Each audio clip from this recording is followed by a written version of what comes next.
what is the ideal scenario at saka worst case scenario about Taal? The ideal scenario, honestly, is tumigil siya at this moment na the steaming stops, earthquakes die down. Kasi for sure may magma dyan pero we hope na the magma just stays there, stops na. Kumbaga what happened last January 12 yun, no? That's it. That's it. Actually, wala nang susunod. Na manahimik na lang siya. Okay. Pero the worst case scenario is... Middle case scenario muna. Sige na, worst case na agad. Wala no? Ang hirap sabihin ano yung middle middle is, I guess, another phreatic explosion like Sunday. Kumbaga parang... Yun na yung middle siguro natin. Several times this year, di ba? Mga ganun. Then what is the worst case? Worst case is an extremely violent eruption. More violent than its last few eruptions. Ang kinakatakutan nila dito is yung base surge. Oo nga So, can you explain that? Siyempre, ashfall, sulfur, and all of those things. Kung malas tayo at pa-north na naman ang hangin, the volume of ashfall here will be much, much, much greater. Pero, besides yung those hazards na naramdaman na natin, na nakiliti na tayo nung Sunday, is really the base surge. So, the base surge is, di ba, volcano erupts. So, maraming ash, maraming material, and even the heaviest kinds of materials, mababato nung initial blast. But it won't stay in the air. The ones that will stay in the air, yung mga fine na ash, of course. Okay. Pero yung mga coarse material na yun, magbabagsakan into one column, and then it will become a sort of surge nga, ang tawag. So, sige, I'm trying to get a video. Meron ako nakitang video sa GMA ata showing the base surge yung tawag doon. Wait lang. GMA. GMA. Okay, not Geo. Eto, teka, yun ba yun? MSN. Pero, kasi, kumbaga, bakit magiging hanapan muna natin yung video. Sorry, para mas madali yun para may visualization tayo. Wait lang guys base surge. Ito yata. Volcanic tsunami. Yan nga siguro yun. Teka, volcanic tsunami pa. Paano magkaka-tsunami sa ano? Yung force of the eruption will push the water. Whoa. Kasi 'di ba ang normal tsunami, earthquake pushes water. If an eruption happens in the middle, so you have a violent enough explosion na malaki yung water na ma-display sa gitna, tutulok niya yung tubig palabas.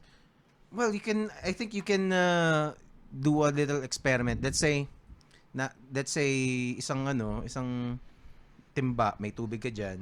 Tapos dito, itong dalawang pinggan na to. Ito, tubig. Tapos dito, nagkaroon ng movement. Pwede. Kumbaga, yung force, malilipat dun sa land. Tapos tutulak yung tubig sa kabila. Or something na pwedeng ma-imagine, may palanggana ka ng tubig, lagyan mo ng papatok sa gitna. Siyempre, di-display siya ng... Pero alin ang magkakaroon ng tsunami? Dun sa Taal Lake o dun sa... No, outwards. Sa shore, sa Batangas, sa Cavite. Pero hindi tayo tatamaan nun. Yung mga kapitbahay natin na mayayari. Paano tayo? Tayong Metro Manila? No, I mean yung Pilipinas. Kasi, no. Confined lang, balik tayo dun sa... Nandiyan pa yung teka. Google Maps. Teka. Ay, yung Pansipit River. Teka. Okay. Yan. So, if i-zoom out mo, yan, lahat ng coastal areas na facing Taal Lake, facing Taal Island, sila ang pwedeng tamaan ng volcanic tsunami. So, hindi naman sa labas, hindi siya sa dagat. Doon lang siya confined within the lake. Okay. So basically, yung magkaka-tsunami dun sa lake. Loob. Pero, I would imagine that would not be, well, it's gonna be bad, pero it's not gonna be... It's the least of our concern. Kasi hindi naman ganun kalalim siguro, yata yung yung Taal Lake Not enough to create yung very tall diba? waves. Kumbaga, it's not, kumbaga parang Well, I'm sure it's gonna be, devastating pa rin. Pero it's not gonna be like the... Yung base surge nga. Yung kinakatakutan. Yung tsunami sa Indonesia, hindi siya ganun. Hindi. Diba? So, yung base surge, teka, pinabalik tayo dun sa base surge. Nasaan ba yun? Meron ako nakitang, si Mel Chanko. Wait. Di makita eh. Baka meron sa video. Sa image. Ano tong KMJS, di ba yan? KMJS, ito. Sige.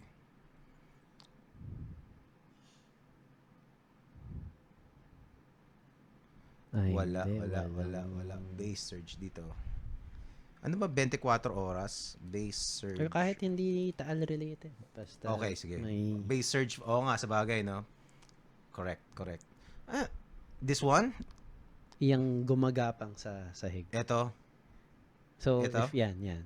Okay. Wow.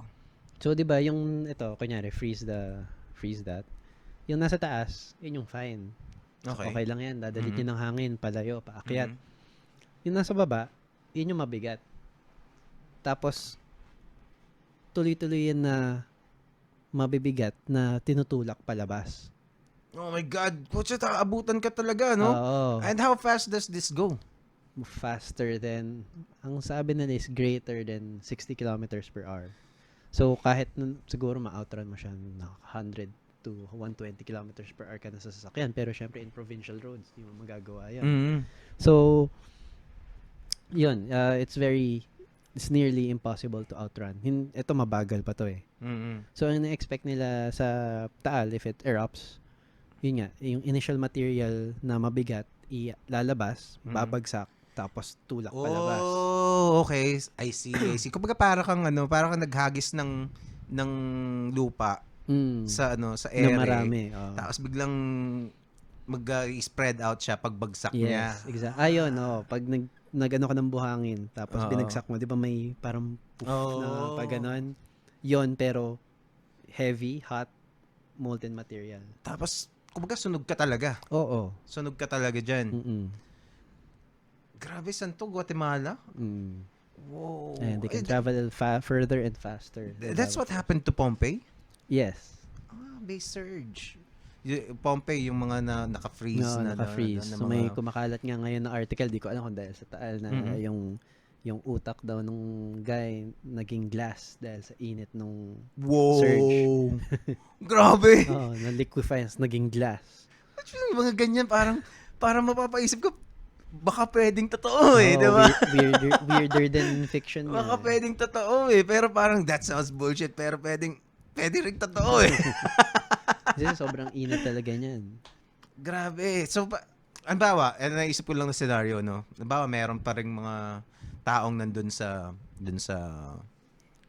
area nung tapos nagkaroon ng base surge.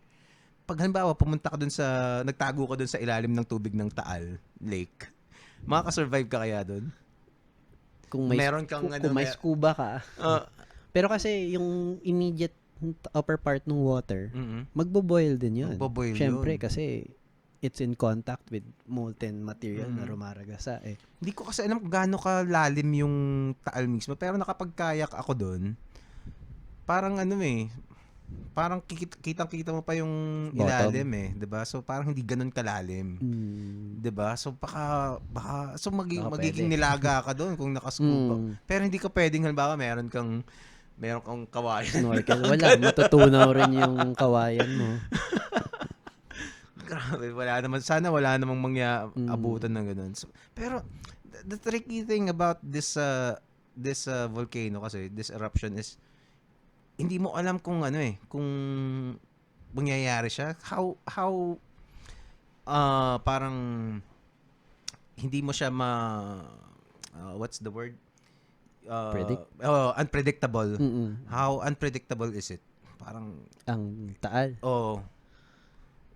Again, hindi natin alam yun. Best case scenario, it just stops all of a sudden. Di man all of a sudden, mag-wane hanggang tumigil na siya, and then worst case is this. Yeah. And between that, wala talagang, kumbaga again, nagtitreat ka ng patient sa ICU. and critical na. Di mo alam, you're hoping na it gets better, pero it can also take a turn for the worst. And at that time, binomonitor mo lang yung vitals, kumbaga. Basically, talagang hindi alam. Hindi talaga alam. So, hindi natin masasabi kasi right now, what we can say is there's magma movement. So, under the volcano. Yan yung pwedeng mag-erupt. Pero beyond that, sa ilalim niyan, saan ba nanggagaling yung magma na yan? Is there more feeding into it? Hanggang dyan na lang ba yung volume? Titigil ba siya dyan? Hindi natin alam eh. But, I suppose, kasi, syempre, merong uneasiness right now among the public, sa mga Filipinos. Yes. Diba? So, how hard is it to be Phil Box right now? Na parang syempre, and also not a lot of people are, well, a lot of, I would say na most people would be ignorant about these things. Na, well, hindi naman dahil hindi lang talaga na linya sa buhay na alamin yung mga ganyan, 'di ba? Not because they're stupid or something, pero sometimes wala ka lang talagang pakialam, hindi mo lang talaga inalam sa buhay mo. Pero kapag kasi parang yung iba makikita mo nagpo-post bakit hindi nalaman, 'di ba? Bakit hindi nakapag-abiso, 'di ba? Ang nakakainis nga diyan yung mga sigurado ako may paraan na masabi yan na puputok yan. Oh, hindi lang sinasabi. Oh, 'di ba? Bakit hindi niya inagapan, nilagyan ng tubig? Oh nga eh. How would Philbox or the government be able to convince ordinary people that alam mo yun, napapaliwanag sa kanila this is parang dude, we're humans, we're limited, this is mother nature, bitch. Hindi mo alam. Hindi mo talaga alam kung ano mangyayari. Hindi na nga role ni Phivox yun, strictly speaking. I mean, their scientists, their role is to monitor the volcano, to advise the public, advise the government. Pero it should really be hand in hand with DepEd, with other agencies na to disseminate, to educate, to inform. And may nakalimutan ko sino congressman, pero may someone from Cavite, di ba? To include DRR or hazards more in the elementary curriculum. I think I was something else. Thinking about someone else. Okay. So parang yun, it really needs to be grassroots na it has to be part of our education. Kasi we are in the ring of fire di ba? Hotspot, prime time ng dito yung mga vulkan eh. Kaya nga sinama na rin ng I think grade 11, parang half is earth science, half is disaster risk reduction. Yun, tama. That's good pero call. It's a good start. Pero for example, syempre yung mga grade 11 ngayon, sila na yung natututo niyan. But what about yun nga our other countrymen na will not go through that kind of education anymore. Yeah. So how do we inform them? At saka not to rag on parang do we have enough teachers that could teach these things talaga accurately? Yun din ang diba? question. So not to with all due respect to with teachers. all due respect to teachers, 'di ba? Kasi hindi mo parang hindi mo naman basta there's a good chance that the teachers themselves need to learn about these first, diba? So, yun. Kaya rin, for example, in UP, we have the National Institute for Science and Mathematics Education. So, talagang it has to be a very cooperative effort na we don't rely on just the teachers and just Phivox. Talagang we have to train scientists, have to train the teachers, have to train or teach our citizenry to be more, well, first of all, science-based na, to trust in science, for example. Yeah. Not just in hazards. Pero, yan, kunyari, nangyayari nga dun sa vice mayor ng Talisay. Na, did you see that? No. Na sabi niya, opinion lang ng Phivox yan. Oh. Na, sino ba yung head ng Phivox, si Solidum? Diyos ba siya? Ganong level na and we can try to understand him na sige, maybe he's just desperate and yeah, syempre he's from there, he sees what everyone is going through, pero it doesn't help, and he's putting lives in danger. Well, I would imagine this is the worst case scenario for Philvolks would be to declare that it's safe, tapos biglang boom. Oh, Diba? exactly. Yun yung burden na nasa kanila. It's Diba? the burden on them for every earthquake, every volcanic eruption na where do you draw the line? And it's not just that. Parang as a scientist, syempre, you read the data pero you also need to read the people na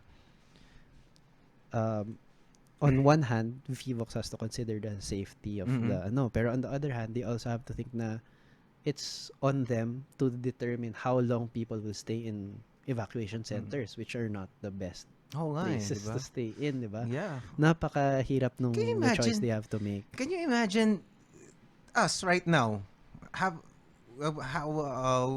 having the need to evacuate our homes right now, diba? Sa lahat ng mga nanonood, aalis ka tapos pupunta ka sa gym ng school na pinakamalapit sa inyo, doon ka titira. Tapos yung trabaho mo, kung anong ginagawa Stop mo, lahat. Parang drop everything. And basta lahat ng mga basic necessities mo lang, malamang clothes lang nila yung 'di ba? Tapos hindi mo alam kung saan ka mag-CCR next time, 'di ba? At ang mahirap sa Taal is indefinite. We don't know how long it can drag on for 7 months. Historically, it's dragged on for 7 months. Really? That's the pattern. Yun yung historical record. Like I said, Phivox best guess is, or best data is based on historical. They cannot say, baka mag-inarte ang Taal. It does it for 1 year. It's not impossible. It's unlikely based on historical data, pero it's not impossible. I see. Pero, how long have we been tracking volcanic activities in the Philippines? Ang mga magagaling dyan, yung mga Jesuita. Oh. So, kasi sa mga order of the priests, syempre Spanish times, priests, sa order ng mga priests, sila yung pinaka medyo mahilig mag-observe. And so, si Manila Observatory in Ateneo, they have records of Spanish priests. So, some of our earliest... mga Ateneo or Jesuits? No, Jesuits. So, yung mga earliest records natin for typhoons, earthquakes, may records sila. So, they have records of yung very old storms, yung gano'ng kalakas. May mga surviving records ba pre-colonial? Ay, wala. I don't think, no? Nung pumasok ang Espanyol, slash and burn lahat yan eh. Oo nga, no? Siguro, anyway, mga myths na lang siguro yung mga natitira. Unfortunately. Oo nga, pero yung it's really yung unpredictability, yun ang yun ang pinaka kasi mahirap. Kasi what if nang mangyari nga yung sinabi ko na parang okay, balik na kayo, safe na. Tapos tapos biglang puta kita, base surge. Exactly. Pero ano mangyayari? Does Philvox have ano yung protocol nila? Wag naman sana, no? Wag naman sana. Pag nag-base surge. Hindi, yung pag ano kayo mangyayari pag nagkamali? Mga ganun. Okay, wag na natin want to be in their shoes. Wag na nga. Nga, no. I suppose I hope we'll never have to find out. Yes. Yun na lang ang sagot siguro, no? Yun talaga. Pero it's events like this kasi parang you would suddenly realize that humans, no matter how high we think of our species, 'di ba? Na parang nakarating na tayo sa buwan. O sila, hindi may meron tayong mga computer hawak-hawak natin, 'di ba? Mga cellphone connected tayo sa internet, may internet tayo, ganyan. And tapos we can information is easily accessible. Tapos kumbaga we have technology, we have cars, we have airplanes. Pero at the end of the day, we're still parang leasing our space from Mother Nature Isang asteroid impact lang tayo. Diba? And kumbaga parang yun nga, kumbaga parang pag sinabi ng Earth na nagbuga siya ng Taal, ng ano, yung sa Taal nga, alis kayo diyan. 'Di ba? Alis ka talaga eh. 'Di ba? Parang the lease is over. 'Di ba? Parang ano na siya. Pero of course we are hoping for the best no Yes. sa mga countrymen natin. You can just imagine how hard it would be, 'di ba? Ay meron akong isang nabasa na nung isang last time na pumutok or one time na pumutok ang Taal. Merong isang bayan na hindi na recover sa Batangas. So parang I don't know, it merged with another town. Parang nag-move around yung mga barangay at ano kaya mangyayari no pag ganun? Kasi yung sa Taal Island mismo parang may mga parts na lumubog na eh. Actually, Taal Island itself, lumubog yung northeastern part. I want to show you some videos from my friends. Sila yung mga pita guys na ano eh. I think naka public naman to. Hi to Rob Rapi. I'm planning to guest him as well together with the kilala mo yung yung aso si Palakitik. Ayan sila. Wait, meron siyang mga videos. You can follow him in YouTube. Di ko alam kung naka-upload na yung videos niya doon. Pero teka, hanapin ko lang I just want to show you some of his footage. Kasi they go there sa Taal. Ito, may mga drone shot siya na malulupit eh. Tapos yung iba, oops. Okay. Paano siya nakapasok? Tawa. Well, they had their ways. Ayan so, yan ang itsura ng Yan yung northern part ng Taal. Ay, no, sorry, this is I think this is the Taal island. Island The island itself. 'Di ba? Ayan, yun isang crater, 'di ba? I don't know if this is the saan niya nakuha yan? Oo nga. Well, they were there. Niya nakuha? He was there. Kaya nga, ko siya, i-guest ko siya dito. And he has all these equipment na, wow, look at that. Diba, wala na talagang puno eh. Holy shit. This is yan yung pinakang crater. Yan yung crater. So yan, parang yung steaming activity is isolated dyan sa, marami siyang maliliit, pero essentially that entire area. Wow. Ang lupit, no? Buti lang, mayroon siyang mga matitigas ang ulong katulad nila. Pero he's ang ganda ng drone niya. They're rescuing animals. So this guy's a hero in my book. Collapse na yung mga bubong, di ba? Because of the ashfall. No matter what sort of meron pa siyang quote. Matindong si Bangon Batangas. What else? Meron pa siyang ibang mga videos eh. I think yung next one. This one? Yun yata yung pinanood natin.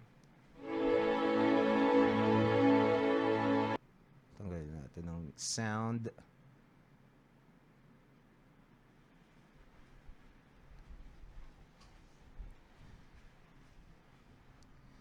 To those who are just listening in the audio, you can check out the YouTube channel Komiksman with a K, and also on Facebook, the Powerful Komiksman podcast. We are looking at videos, drone shots of the crater of the Taal Island itself, a few days after the eruption, and it is from my friend Rob Rapi. Yan. Etong ano yung mga usok na yan? Yan yung groundwater. Yan yung steam. So steam lang yan, walang ash yan. It would be black if kaya nga nung nandun kami kahapon, parang lagi namin tinitingnan, nag-black na ba? Ayan see, yung bottom left. Yun yung... Yan yung medyo mayroon siyang magmatic material. Oh, okay. Na nagmi-mix. If it's pure white, yun yung tubig Steam na naiinitan lang dahil nasa ilalim yung magma. Pero when it turns black, basically clouds yan. yes, essentially. Oh. Kamukha na nga yun. Pag nakaangat na siya, mukha na siyang cloud eh. So yun yung pag nakita mo na white, safe yan. Safe yan. Pag nakita mong may itim, ay, takbo! O, kasi umaakit ulit eh. Umaakit ulit yung magma eh. Ayun, ganun may black pala. Pero hindi siya, it stays inside the crater. What if, how sad would it be if yung mga magma na yun keeps on parang spewing and it covered the lake, 'di ba? Yung pinakang kaldera nun, tapos wala nang Taal Lake. Parang ang sad siguro, no? Hindi siya ganun mangyayari. Hindi mangyayari. So improbable. Yung malaking eruption ang mas likely na mangyayari. Maybe.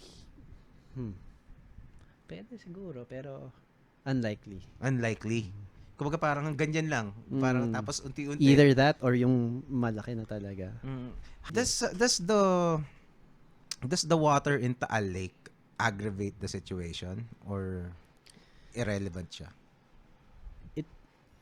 It does in the sense na you have parang proportions yan eh. Ang nabasa ko is 1:3 na magma and water results in very bad explosions, eruptions.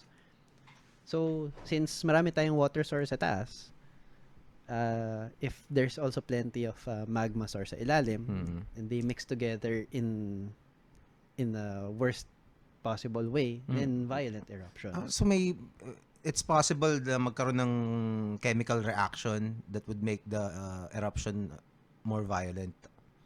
Yung si magma ang may dala nung chemical reaction eh. Pero ang kailangan niya ng trigger.